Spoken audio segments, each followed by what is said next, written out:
kick my cat out because he's like bothering me right now. Sounds good. So, sorry. Oh, you're all good. How's it going, everybody? Welcome back to the Liberty Hour here, streaming through Spreaker Studio, the 16 Jackson AJ1 Twitter account, and the A2 Jack YouTube channel. I am back with my friend Al, and I was just starting to give a overview of the situation going on with Julian Assange, the WikiLeaks co-founder who was arrested in his Ecuadorian embassy in London and may end up being extradited to the United States. Al, what is your thoughts on this entire situation, and what are you expecting to come of this? I'm sorry. I just got back. What did you say? I'm so sorry. No, you're good. What is your thoughts on this entire situation, and what do you expect to come of it? So for the Julian Assange thing, I'm not completely sure on what he did. I think you said that he released military files, and I think he revealed war crimes and footage of what they did in the Middle East. Yeah, basically what happened is, I forget if it was Afghanistan or Iraq, but he basically took all of the documents and videos of what Bradley Manning at the time, now Chelsea Manning, uncovered with what the U.S. was doing by killing innocent civilians in Iraq. I think it was Iraq. It might have been Afghanistan, but I'm pretty sure it was Iraq. And then there was a medical truck that came that was going to try to attend to the civilians, and the U.S. ended up bombing or shooting that medical truck. So basically, he uncovered stuff of what the United States was doing, which was illegal war crimes against the Geneva Convention, and then, obviously the U.S. being the United States put basically a bounty on him to try to get him to face trial for illegal intrusion. But that's basically the gist of it. Yeah. So if Julian Assange essentially, if he's exposing the U.S. doing something illegal, then in my opinion, he's a freaking hero. Like, he's a whistleblower that didn't really expose anything that was a threat to national security. He just exposed our U.S. military and the wrongdoings of what they're doing. So, I don't think what he did was unjustified, because all he did was just expose what would be illegal in our government.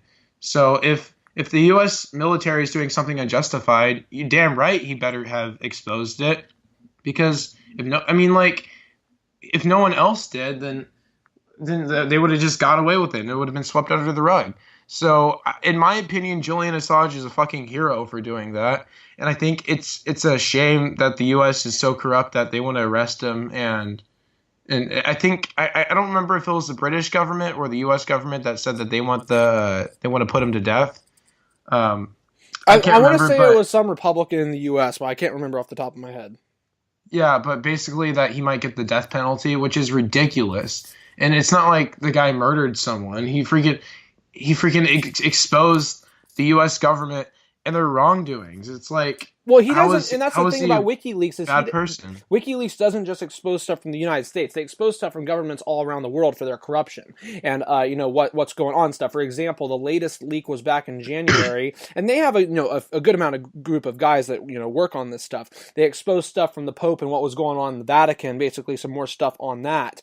So they're exposing stuff and governments all across the world. So it's not just the United States. It just seems like the United States is obviously viewed as the world leader. They're one of the, this is the most popular one for what WikiLeaks uncovered. But my thing is, what is most disgusting to me is not only is this a completely basically disregarding the First Amendment and throwing that in the trash. What annoys me most about it is back when he uncovered all that stuff in 2010, don't get me wrong, both parties were definitely calling out against it, but it seemed like it was definitely more the Republicans because that war at that time was still supported about 57%, the Iraq War. Now it's still not supported. We are still obviously in Iraq doing certain things with special ops forces. But my biggest issue is now, because of what has happened with him uncovering the DNC emails, the Podesta emails, the Clinton campaign, it seems that there's more Democrats that are against Julian Assange because of the result of the 2016 election, and he's not getting any sympathy from those people besides people like Tulsi Gabbard.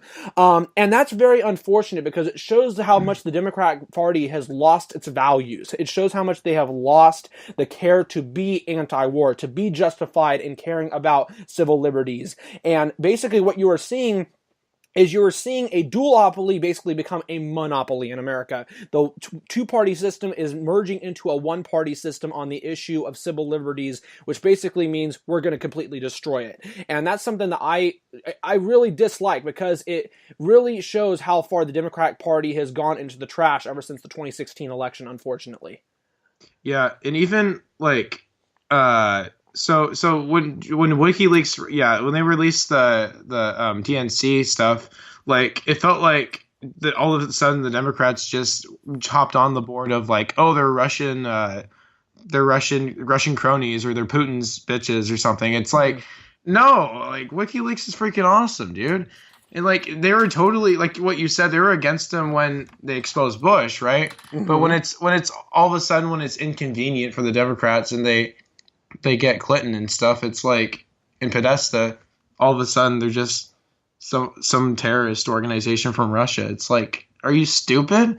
They're exposing the flaws in both parties. It's like they're not even. I wouldn't even say they're partisan. They're just like anti-corruption in a way. And look, I'm not going to go out there and 100% defend Assange. He's done a couple of really stupid things, I must say, in terms of, I think the Ecuadorian government or something like that said he needs to take better care of his pets or his cat or whatever, because it was like shitting all over the place or whatever the fuck. And basically, he basically said, no, that's infringing on my freedoms or rights. I can do it, the pet can do whatever the heck it wants. So he kind of bit off the hand that kind of fed him a little bit, which was kind of a stupid PR move in his part. And it would have been nice to see him actually go out and uncover stuff about Trump's organization or what Trump has done, because obviously there's a lot of corruption with his business dealings over decades of history. But still, and we could talk about this too. The whole Russia side of things, it's getting to the point where it's ridiculous, because obviously we've had Barr's summary that has come out about the Mueller report, and it's not the full Mueller report. And I agree that we should have the full Mueller report out there in the open for the public to see. But if there was something that was so inaccurate, or there was a giant hole in that summary that Barr made, we would have seen Mueller come out and say something about that by now. And the fact that we haven't shows that there is no Russia, there never was Russia, and the media had it wrong all along, and they look like complete tools, and they look like they're the fake news that Trump claims them to be, which is why the Democrats are, in my opinion, are going to have such a hard time in 2020 to try to get elected unless they run somebody who isn't going on this Russiagate bullshit. Oh yeah, I completely agree. I think the main people who are going on this Russia Gate thing is more of the establishment candidates like Joe Biden, which I'm pretty sure we're going to talk about later. But I'm pretty sure the people that push the narrative are like the Beto O'Rourke's, the Kamala Harris's, and like I think they're more likely to push this Russia bullshit that no one really cares about. Like no one with working class issues really gives a shit about this whole Russia collusion. I think it mainly. I think the Russia collusion is a thing just to escape political policies and debate that really progressives, I think, are winning on. But the corporate side of the party is trying to direct like the party to impeaching Trump, or like how like the Mueller investigations and like other shit that really doesn't matter to middle class America. And it's like no one, like you're not gonna win by speaking on these issues that over like 80% of Americans don't really care about. Like the only people who are really paying attention to this news to this like political news is people that like are just politically active, and people that like they need votes from are the white working class.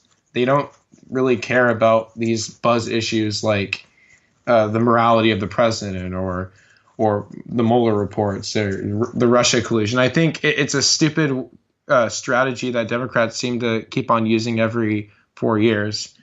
I just think it's a terrible thing, and they shouldn't use that in 2020. Well, and this is also why you see that Trump still has a higher favorable rating than many Democrats in Congress. Trump, even though he's done some really stupid stuff, he has done some good things I will say I do agree with. He has a 41% favorable rating in terms of U.S. political leaders, while Nancy Pelosi has a 37% and Chuck Schumer has a 29%. So, I mean, when you see that, you realize that, like, people are so sick of this Russia narrative because they have true issues that are affecting their lives that nobody's talking about, except, the Bernie Sanders of the world, in some cases the Elizabeth Warrens of the world and the Tulsi Gabbards of the world, and it's just really annoying to see people out there that are key figures in the media, to be honest with you. For example, I mean, I used to watch Bill Maher on a weekly basis before the 2016 election. I watched him. He was one of my favorite guys to watch, and I've completely gotten sick of him. I don't watch him anymore. I haven't watched him for probably about the last year, and it's just so sad to see how much they have lost their values because they are so bought into something that is just not there, because they hate a person so much that, yes, he's a terrible person, but you can't view him as like he's that much worse than a guy like George W. Bush, Richard Nixon, or somebody like that. Oh, I completely agree. And Bill Maher is freaking complete garbage now on his show. He actually criticized Obama on key issues and stuff.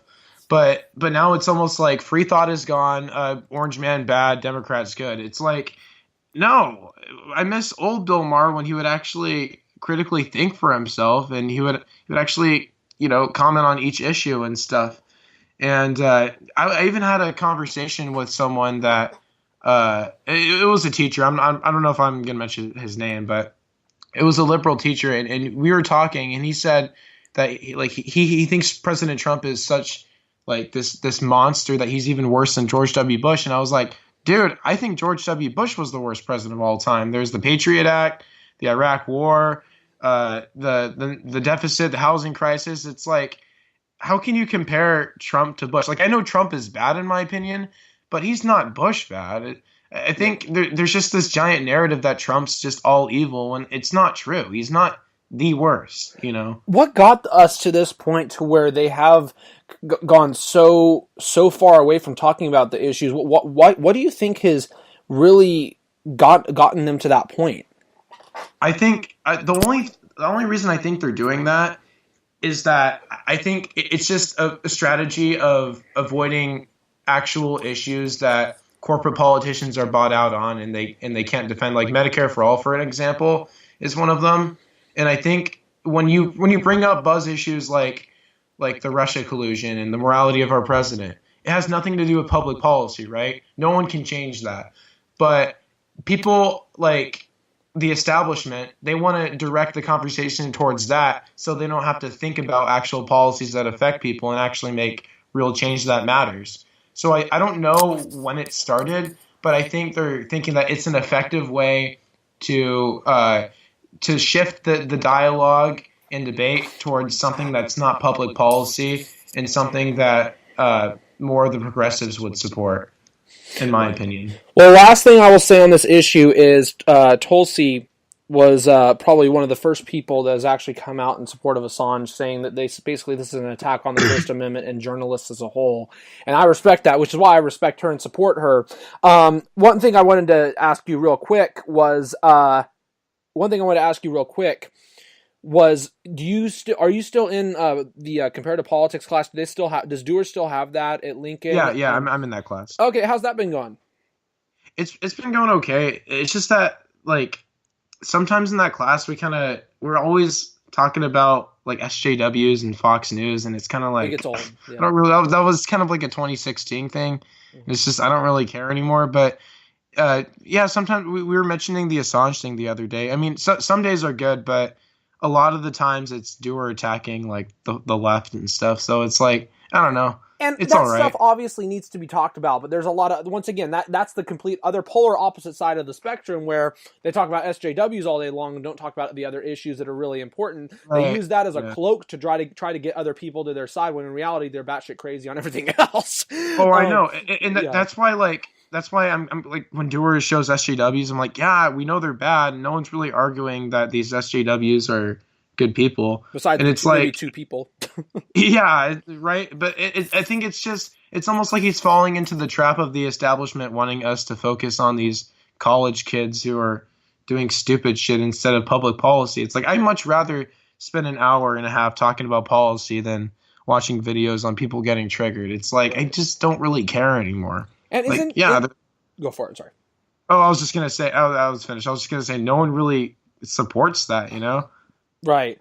He's going to have 3 classes, I think, next year, at least from what I heard, which is shows you how much that has grown over the years. Because when I got there, my first year, I think that was when their last year of only having 1 class, and then they switched it to 2. So it's nice to see there's a lot more younger people that are getting involved for sure. That will end part 2 of the podcast. We'll be right back with part 3. We're going to talk about Joe Biden, if he would contend in the Democratic nomination for 2020, and then we will get to some Raiders stuff, but in their final season in Oakland, and then we will go over the U.S. relations with Israel when we get back to the Liberty Hour. Thank you for tuning in.